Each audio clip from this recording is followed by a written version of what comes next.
नमस्कार, मी डॉक्टर सुप्रिया सराटे आपल्या सर्वांचे माझ्या यूट्यूब चॅनलमध्ये स्वागत करते।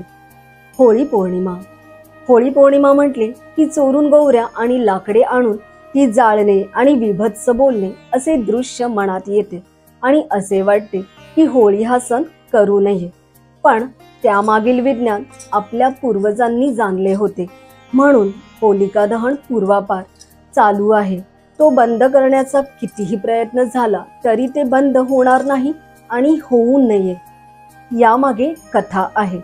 हिरण्यकश्यप आणि हिरण्याक्ष हे दोघे महाप्रतापी राक्षस होते। हिरण्यकश्यपाला तर दिवसा रात्री आत बाहेर माणसांकडून पशूंकडून मरण येणार नाही असा वर होता। या बंधुद्वयांना एक बहीण होती आणि तिचं नाव होतं होलिका। तीही भावाप्रमाणेच क्रूर होती।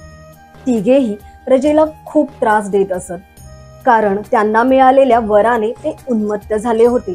त्यांच्या त्रासाने प्रजा त्रस्त झाली होती।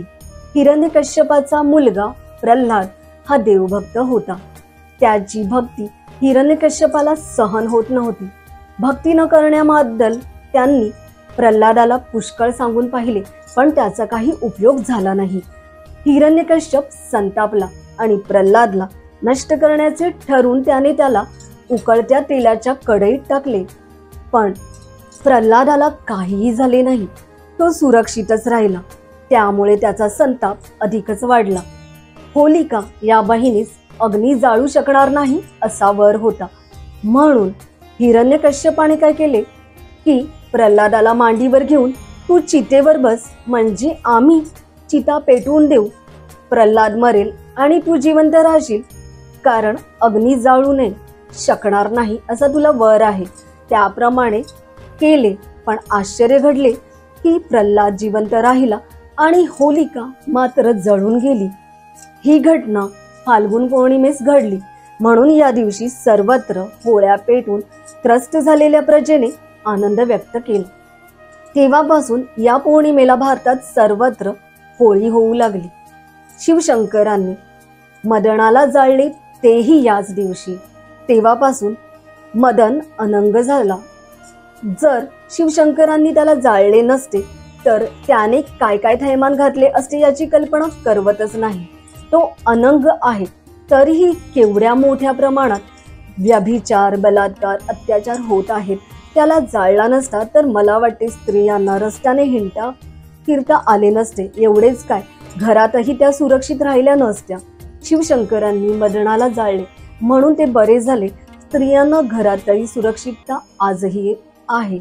मदन दहनाची आठवण राहावी म्हणून होलिका दहनोत्सव आजही साजरा केला जातो।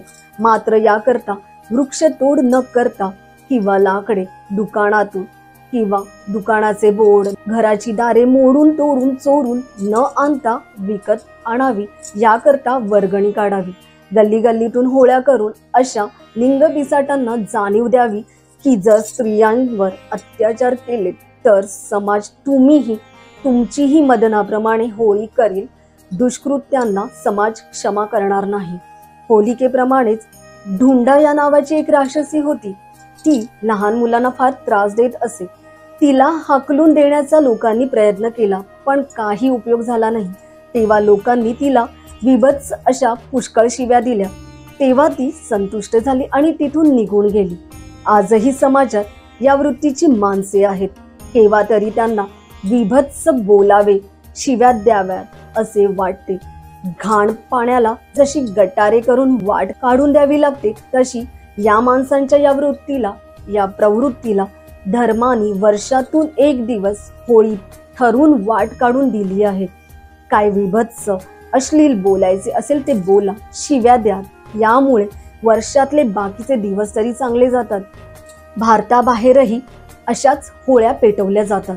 सुलट, अमरू, प्योर इत्यादी 10-12 बेटे उत्तर समुद्रात आहेत। त्यांना फ्रिजियन म्हणजेच जर्मन बेटे असे म्हणतात। या देशात भारतापेक्षा प्रचंड उंच अशा होळ्या पेटवल्या जातात।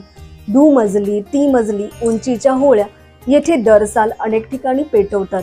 या उत्सवाला तेथे बोकन म्हणतात। होळ्या पेटून त्याभोवती तेथील माणसे फेर करून नाचतात, गाणी म्हणतात। फार पूर्वीपासून इंडो जर्मन संस्कृतीत साम्य आढळत आले आहे असे म्हणतात ते खरे दिसते। वसंत ऋतूच्या आगमनानिमित्त हा सण तेथे केला जातो। अनेक हेतूंपैकी वसंत ऋतूचे आगमन हा आपलाही हेतू आहेच। जर्मनीत होळीच्या भोवती तेथील लोक फेर धरून नाचतात, पण बोंब मारत नाहीत। आपल्याकडे बोंब मारण्याची पद्धत आहे, त्याचेही एक कारण आहे, वेगळा विचार आहे। शिमगा सण शंखध्वनी करण्याकरता आहे। मित्रमैत्रिणींनो, आपल्याला ही माहिती कशी वाटली कमेंटद्वारे कळवायला विसरू नका। धन्यवाद। मित्रांनो, आपल्याला आमचा व्हिडिओ आवडला असेल तर नक्की लाईक करा, शेअर करा आणि चॅनलला नवीन असाल तर सबस्क्राईब करायला विसरू नका। धन्यवाद।